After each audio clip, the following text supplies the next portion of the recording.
Close your eyes and just imagine it's the middle of the night, but the sky is a haunting blood red. The smoke filling your lungs is suffocating, and while the screams of thousands echo in your ears, you see a man standing atop the city's highest tower. He's watching the burning streets as if they were a theater stage, and he's singing. Is this man a lunatic? History's greatest arsonist? Or simply the victim of the biggest crisis management failure in antiquity?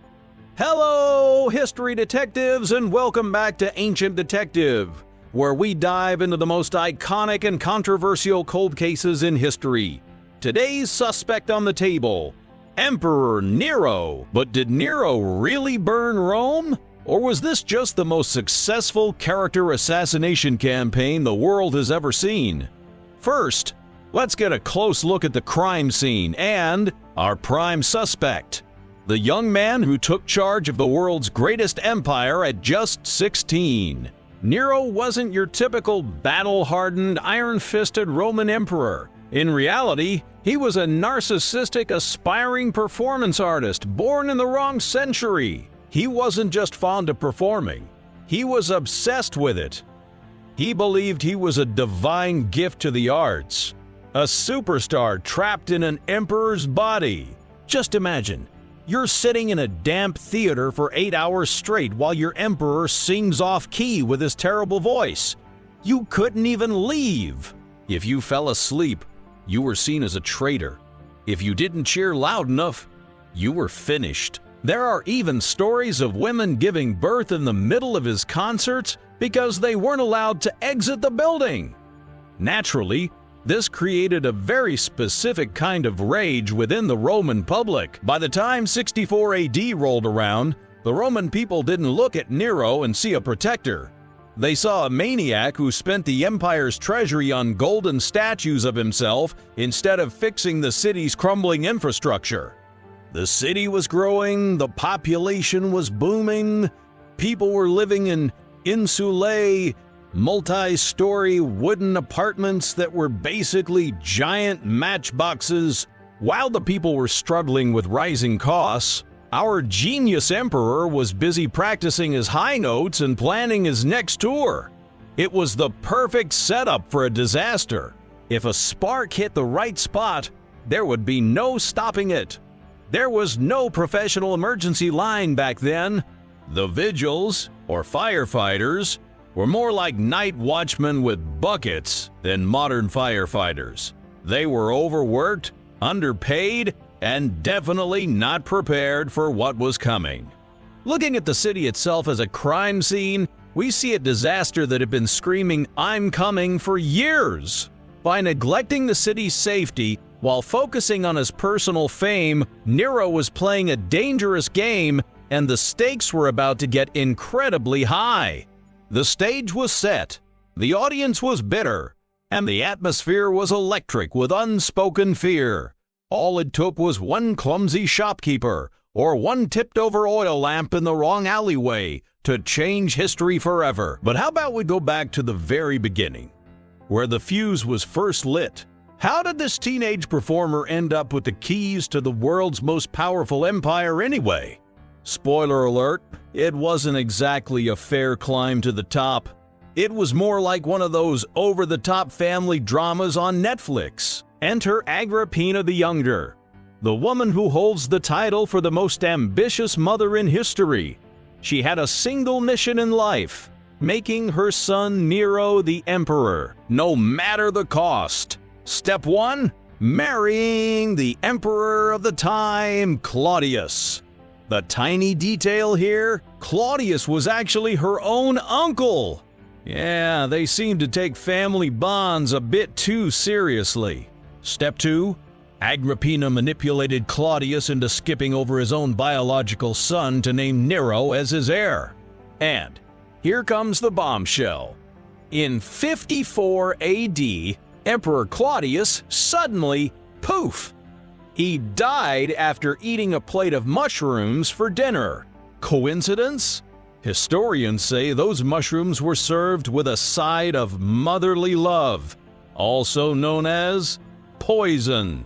And just like that, 16-year-old Nero woke up one morning as the master of the world. But here's the funny, or tragic part. Agrippina didn't do this because she loved Nero so much. She basically wanted her son on the throne so she could pull the strings. In the early years, while Nero was singing, his mother was running the state from behind the scenes. She even tried to sit next to him on the throne. Imagine how awkward that was. But once Nero grew out of his teens and his ego reached the top of Mount Everest, he started saying, "Mom, isn't this palace a bit small for the both of us?" And apparently taking his genius from his mother, he tried a few ridiculous assassination plots. For instance, he had a self-collapsing boat built and sent her out to sea, but she luckily managed to swim away. Eventually, Nero left it to the professionals and had his mother executed. Now, don't ask what this has to do with our fire investigation. This shows us exactly what was going on inside Nero's head. When Rome turned into a sea of flames, our dear emperor was already in a dark headspace filled with poison, betrayal, and matricide. We are dealing with a teenager who believed rules didn't apply to him and was unpredictable enough to wipe out any obstacle, even his own mother, in an instant. The idea that a man who could discard his own family might burn down his people's homes just to get a better view from his balcony, that's exactly why that rumor was accepted so quickly on the streets of Rome. Now, let's go to that horrific night. Rome back then wasn't the city of magnificent marble buildings we imagine. It was a massive powder keg, a labyrinth of wooden structures and streets so narrow that a single person could barely pass through. When the fire broke out in the shops filled with flammable oils near the Circus Maximus, the heavy winds turned it into a monster that swallowed the entire city in an instant. This hell lasted for 9 days, leaving 10 out of Rome's 14 districts in ruins. Can you imagine how helpless the vigiles felt against this colossal wall of flames with nothing but buckets and blankets? While molten metals flowed through the streets, Nero wasn't even in Rome. This luxury-loving man was actually on vacation in Antium, 30 miles away. Sure, he rushed back the moment he heard the news, opened his palace doors to thousands of homeless people, and managed relief efforts like a leader, but none of that could stop him from being branded as the arsonist tyrant. Why? Because Nero made the deadliest mistake a leader can make. He turned a disaster into an opportunity for. While people were still searching for their loved ones under the rubble, he went and started building his Domus Aurea, the Golden House, a massive palace complex with a 100-foot statue of himself and artificial lakes right on top of the burnt neighborhoods. In the eyes of the public, this wasn't crisis management. It was an urban renewal crime. People started saying the man burned the city just to build himself a villa with a pool. When Nero saw the public's rage growing and whispers of rebellion reaching the palace walls, he turned to the oldest and dirtiest trick in history. He needed a scapegoat. At that time, there was a small group emerging in Rome that was seen as weird and dangerous because they didn't worship the traditional Roman gods, the Christians. Nero exploited existing absurd rumors, like the one about them sacrificing children in secret rituals, and launched a disinformation campaign claiming they started the fire. If only he had stopped at just blaming them, he turned the whole process into a gruesome form of public entertainment. According to the chilling notes of the historian Tacitus, Nero wrapped the captured Christians in wild animal skins and threw them to dogs in arenas, had them crucified, and worst of all, when night fell, he tied them to poles and set them on fire to serve as human torches to light his luxury garden parties. Just imagine wine glasses clinking on one side while the screams of living torches rose on the other. Nero planned this brutality so the people would forget their anger toward his palace and direct their hatred toward the Christians instead. But this bloody PR move backfired spectacularly.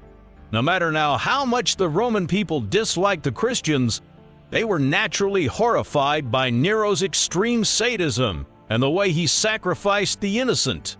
People began to say, "This man isn't burning these poor souls to protect us, but to satisfy his own cruelty." Nero thought he could wash the blood off his hands by blaming someone else, but he only ended up signing that blood with his own name. His goal was to divert the hatred, but his horrific move backfired, making him not a savior, but one of the greatest sadists in history. While modern historians believe the fire was most likely an accident, because Nero chose manipulation over honesty and focused on his own vanity projects while his people were in pain, he was forever branded as the man who burned Rome. Even today, the name Nero stands before us as a lesson in bad PR. So, what do you think? Was Nero just a misunderstood, slightly naive artist? Or a cold-blooded megalomaniac who burned the city on purpose? If you were on the streets of Rome that night, how would you feel seeing your emperor's luxury palace rising over your burnt home? I'm waiting for your theories in the comments. I'm your ancient detective, and I'll see you in the next mysterious file as we shine a light on the truth together. Don't forget to subscribe and ring that notification bell like a fire alarm. See you next time.